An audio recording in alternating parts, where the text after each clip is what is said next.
process kung ito yung nangyayari sa LMI application. Hindi dahil binayaran mo na ang isang consultant or binayaran mo na ang isang representative, ibig sabihin, out there, I am mag-advertise na out there. Not like that. There's always a process, and especially nowadays, supposedly, ang tumutulong sa LMIA is between the representative at saka yung employer. Not you at all. Mas kahit kailan pwedeng gumasto sana ang isang worker, aywan ko kung anong usapan ninyo sa employer, hindi rin kahit kailan pwedeng mag-process ng sarili niyang LMIA ang isang foreign worker, at kahit kailan hindi rin kailangang makipag-transact ang isang foreign national regarding LMIA. The reason is, LMIA is dapat employer at sila ang dapat mag-process and of course to bear all the expenses. Ang LMIA, when we process that, hindi agad-agad LMIA. You have to go through job bank, and before going through the job bank, we need to apply a business payroll number sa CRA. So CRA, you have to go through CRA, then job bank. When you get that business payroll number, you register as an employer. If you have representative, they can register your employer's business payroll number. Ang job bank, ang trabaho nila is to verify or to make sure na ang job bank account na nire-register is really a legitimate one. Job bank will go through the employer, they will mail, hindi email, they will mail a letter na eto ba, totoo ba na representative mo to, or kung may representative sila, or kung wala silang representative, sasabihin, are you sure na ikaw itong employer na to? That's by mail.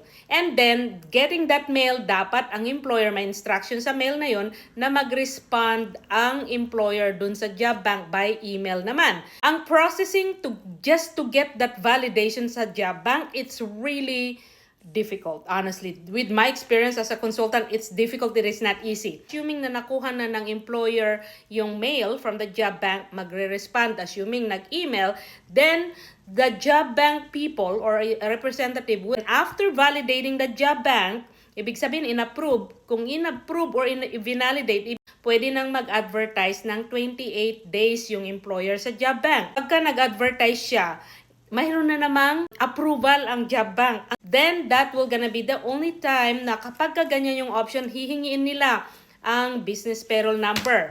Business payroll number na in-open dun sa CRA, that will gonna go through the mail again or download by the employer. Kaya nga, napakalaking contribution ng isang employer na makisama yung employer sa representative like me or sa naglalakad ng papel. Pagkatapos ng approval ng validation, that will only the time na pwede na tayong mag-start ng 28 days to reach the underrepresented group, to reach yung mga permanent resident at saka Canadian. That's how they do with the job bank. We're just talking about job bank.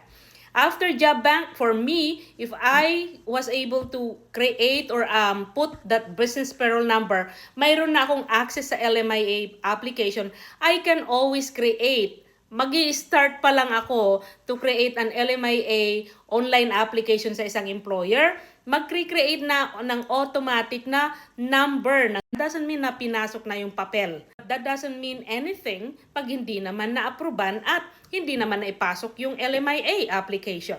Bigay yung representative na LMIA number, but ang tanong is it submitted? Isa-submit kung hindi naman kumpleto yung requirements at documents. Babalik na naman yan. Pag hindi kumpleto yung application at saka documentation, all those highly confidential documents from the employer, ibabalik yan.